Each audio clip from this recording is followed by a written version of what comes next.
Hey Life Groups, welcome to our vision time for our groups. This is Pastor Wayne. He was with us last week and we introduced our Go initiative, which is Love Sioux Falls. So Wayne, since last week, what can you tell us about Love Sioux Falls? What's going on with that? Cool. Well, just to give you a review and a reminder of what we're doing, Love Sioux Falls is literally, we're going to be going into our community en masse. Okay.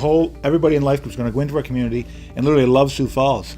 We've connected with a great organization called 211, and they've connected with a number of various nonprofit groups, and we're going to go and just actually serve them and just love them. And so that's literally what we're going to be doing. So it's kind of like going on a mission trip together. Yeah, so it's almost like it's the missional component of Covenant Communities. Absolutely. We get to go out. So we're so excited about this. I mean, we're thrilled. We're putting a lot of effort into this, and we think that God's going to move in extreme ways, incredible ways during this time. And you may be thinking there's hundreds of people that are going out in the community, and we don't want to just limit this to people who just come to the ransom who may not be in a life group. So what we want to do is open this up to everyone. So this is an event for life groups, but we're going to be strategic in the way that we invite people to join us so they can catch a glimpse on what it looks like to live free this semester. We want people to see what it is to do community together. So that's a pretty amazing thing that we get to do. Wandy, that's absolutely brilliant. Thank you.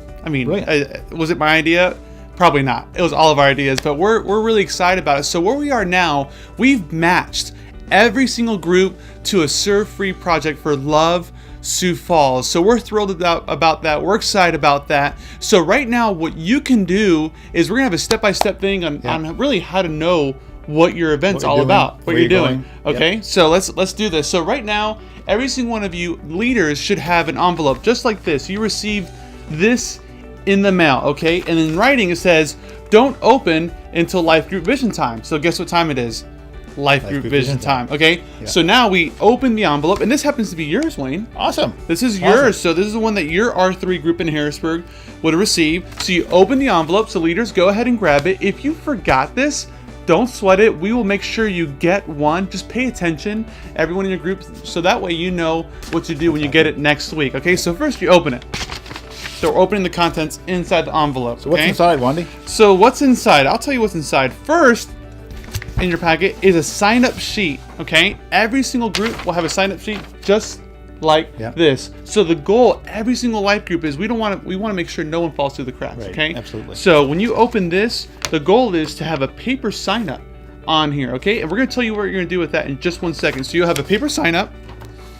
You'll have a description of your Serve Free Love Sioux Falls event. So where are you going? What are you going to be doing? Good. Okay. Let me see what we're doing, Wandy. Okay. Let's see. Go ahead and tell me what you're going to be doing. Here's an example. Our group is going to the Museum of Visual Materials, and here's what we're doing. In our basement, we have put up several. We need several shelving units put up and some painting done. So we're gonna be setting up their music room and just helping them organize. So that's really awesome. Awesome. Yeah, that's pretty cool. And some of you may have a sheet where it tells you a little bit more about the nonprofit. You can always Google them, what you'll be doing. So some of them are like service projects, painting, and everything. And we were pretty intentional. We prayed about it. Sure. And before we assigned a group of project, we were like, you know what, God, what are you leading us to? Trying to match people to the group, you know, and sometimes almost like a mission trip. It is indeed. You may not always. You may not get to do what you want to do. Your sweet spot, right? Exactly. Some of you guys may open this and say, "Oh man, I'm all about this." Some of you may open it and say, "Man, this is pretty exciting," but it's a little different. Yeah. So we're asking you to, hey, just grab onto this. This is go and serve. This is the event. Hundreds of people during it. Yeah. Okay, so you open that, and then last but not least, we have a return envelope with a stamp. So here's the cool part. So you got a piece of mail. Okay, you opened it, which is exciting. I mean, unless it's bills, then you're not too excited. So you open this, then you turn in the sign-up sheet. So after this video is over, you're gonna pull out this sign-up sheet right here. You're gonna put your name down because every single life group everyone's gonna be doing this. So unless you're out of town, we want you to be a part of this. So put in your name, put it in the envelope that's already addressed to us. Drop it in the mailbox. Drop it in the mailbox. So we're saying hold on to this for 2 weeks, just in case someone's not in your life group and then we'll make sure that everyone gets plugged in right. So hold on to it for 2 weeks. and mail it back to us, okay? That way we'll plug you into the event and keep you updated on more details. So there are more details to come, but that's all they need to know for right now, right? That's awesome. Yeah, that's real good. And it's really important that the leaders get this, so the leaders can encourage your group, and leaders can keep track of who's coming, who's not coming, so that in the end, if we have to match different people up with a different place, need more people, that kind of thing. So I mean, we're blown away by what we get to do, to serve and love Sioux Falls. Indeed. So, I mean, that's all you need to know for this week. We'll keep you updated for the weeks to come. Wayne's going to be joining me for the next 2 weeks, and we'll let you know exactly what you need to do and encourage you to jump on to love Sioux Falls. That's all we have for our Vision Time. We'll see you next week. You guys have a great group. Be blessed and have a fantastic time. We're going to have a great group. Yeah, we're going to have a great group. Okay, bye.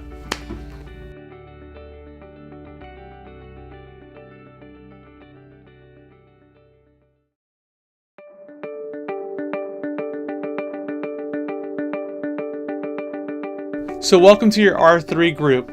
This week we had guest speaker Justin Kirkland from Casas por Cristo teach week 2 of our series, Boiling Point. Justin honed in on the word motivation. What motivates you to reach a boiling point in your faith? And what will it cost you to live a life that is not fully devoted to God? Justin left us with this key point, this key message. If you do not reach the boiling point, you won't answer the call. If you don't answer the call, there are people in your life and in this world that will be separated from God forever. That statement is pretty clear. When we live out a boiling hot faith, our eyes are fixed on reaching others. We can give to people out of what is living inside of us, which is God's patience, kindness, love, joy, peace. But what if we're lukewarm and we lost that feeling? We don't sense that God is near anymore. Justin encouraged us to fall in love with God. The way we fall in love with God is that we go where He is. We find Him where He is working. So you see, an hour and a half each Sunday just won't do it. It's not enough. We need to put our hands, our feet, our bodies into service, into God's work. And when we join that, when we get closer to God, when we feel that proximity near, then we will be amazed by the joy of God's love for us. But some people would rather remain lukewarm and not have the boiling hot faith, kind of like the rich young ruler in Luke 18. And this is what it says. And a ruler asked him, "Good teacher, what must I do to inherit eternal life?" And Jesus said to him, "Why do you call me good? No one is good except God alone. You know the commandments. Do not commit adultery. Do not murder. Do not steal. Do not bear false witnesses. Honor your father and your mother." And he said, "All of these I have kept from my youth." When Jesus heard this, he said to him, "One thing you still lack. Sell all that you have and distribute it to the poor. You will have treasure in heaven, and come, follow me." But when he heard these things, he became very sad, for he was extremely rich. The rich young ruler was held back by his wealth, but there are so many things that can hold us back too, not just wealth. See, we don't know how much time we have. We don't know our life expectancy. And when Justin shared this on Sunday, I'm sure many of you had that almost sinking feeling, in your stomach, in the pit of your stomach. We're like, oh man, that's pretty heavy stuff. But it's bringing an alertness that we don't have all the time in the world. So will you live your life boiling hot for Jesus Christ, or will you be lukewarm while other people around you suffer from not knowing the name Jesus Christ and who He is and what He offers to every single person on earth? Now it's time to discuss what this Sunday's message meant to you.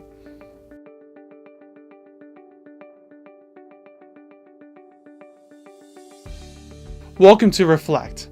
In the story of the rich young ruler, he poses a question to Jesus that I believe we ask today. He says, "Good teacher, what must I do to inherit eternal life?" Jesus responds by saying, "Go, sell everything that you have, give it to the poor, and come and follow me." That story reminds me of John chapter 7 when Jesus goes to the Feast of the Tabernacle. For 8 days, thousands of people would come to Jerusalem to have essentially a huge worship service. People would set up tents all over the city and live in them for 8 days. Their intentions, their motives, just like the rich young ruler, was to honor God.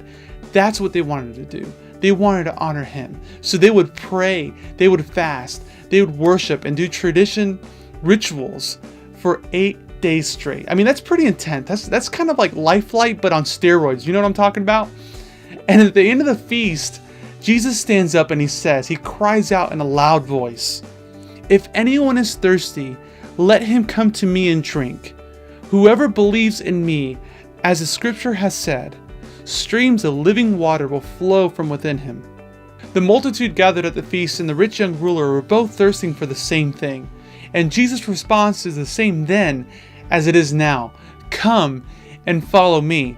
At the end of both stories, there's still people who walk away from God's invitation. You see, thirsting for a boiling hot faith it starts with a surrendered heart.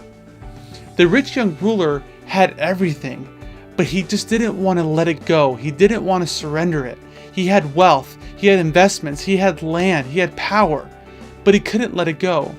The people at the feast had their traditions, and they're holding on to it so tight, for dear life, that they couldn't see that Jesus was right there in the midst of them.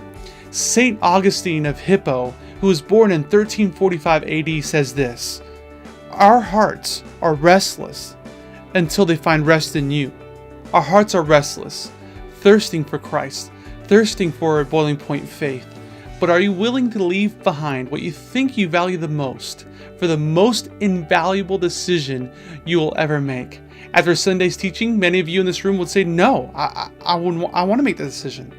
But remember, there is someone who met Jesus face to face and still decided to live a lukewarm life.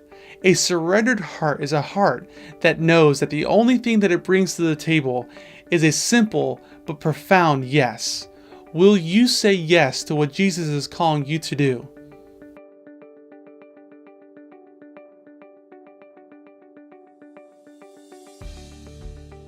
In Justin's message, he talked about going out in our community and meeting God where he's working. Well, in our vision portion, we talked about Love Sioux Falls. That's our Go initiative this semester. So part of this React is your time to get your name on that sheet of paper. We talked about it in the vision portion. You know what it looks like. You know your project. Now it's time to put your name on there. We want to see you serve free this semester. The second part of this React is prayer.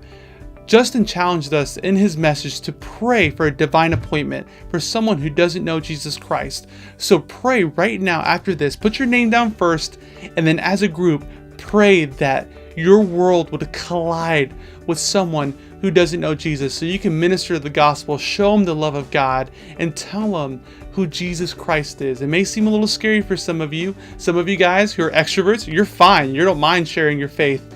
But I challenge you to pray that God would bring someone in your life this week. So pray specific this week. That's it for your R3. Next week is week 3 of our Boiling Point series, and we have a guest speaker, Micah Kephart from Poetis International. God bless you guys, and I'll see you next week.